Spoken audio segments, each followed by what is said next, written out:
আজ চলে এলাম রবিবারের একটা ব্লগ ভিডিও নিয়ে। তো প্রথমে সকাল সকাল উঠে পড়েছি, প্রচণ্ড ঠান্ডা পড়েছে, কিন্তু কিচ্ছু করার নেই, যেহেতু আমাদের সকাল সকাল উঠে সমস্ত কাজকর্মই করতে হবে, তো শুয়ে থাকার কোনো কথাই নেই। তো আজকে ছুটি হলেও একটু অন্যরকমভাবেই সকালটা কাটানো যায়।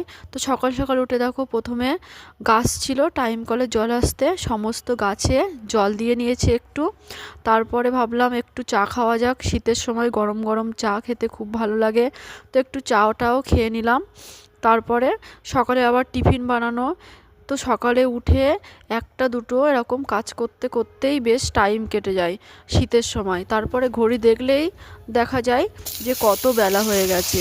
তারপরে দেখো, ভাবলাম আজকে একটু রোল বানাবো। সেই জন্য প্রথমে আমি ময়দাটাকে ভালো করে মাখিয়ে নিয়েছি, নিয়ে ঢাকা দিয়ে রেখেছিলাম।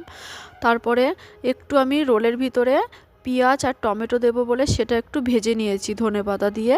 তারপরে ময়দার এই যে রুটিগুলো ভালো করে ছেঁকে নিয়েছি।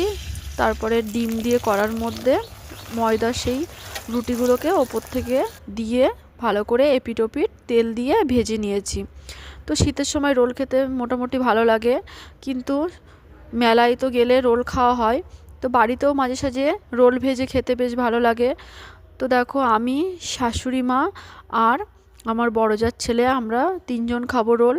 তো বড়মশাই সেদিন বাড়িতে ছিল না, তো 3টে রোল বানিয়েছিলাম। তো দেখো, শাশুমা রোদ্দুরে বসে থাকে আর কি, সকালে যেহেতু প্রচণ্ড ঠান্ডা, তো শাশুমাকে দিয়ে এসেছি।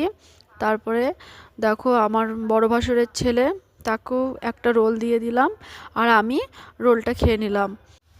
যাই হোক, তাড়াহুড়ো করে টিফিনটা খেয়ে নিয়েছি। তো আরও অন্যান্য কাজ বাকি আছে, খেয়ে উঠতেই 10টা বেজে গেছে। শীতের সময় ঘড়ির কাঁটা যে কেমনভাবে যাবে কোনো বোঝাই যাবে না। তো ভাবলাম আজকে রবিবার, ছুটির দিন, ওই জন্য একটু ঘরটা গোবর দেব। ওই জন্য আমি গোবর গুলে নিয়েছি। নিজের ঘর নিজেকেই পরিষ্কার করে রাখতে হবে, তো গোবর দিলে দেখতেও সুন্দর লাগে, আর শীতের সময় একটু ধুলোটাও কম হয়। তো সেই জন্যই বারান্দাটা গোবর দিচ্ছি। তো আজকের ভিডিওটা এই পর্যন্তই ছিল। আবার একটা নতুন ভিডিও নিয়ে তোমাদের সাথে দেখা হবে।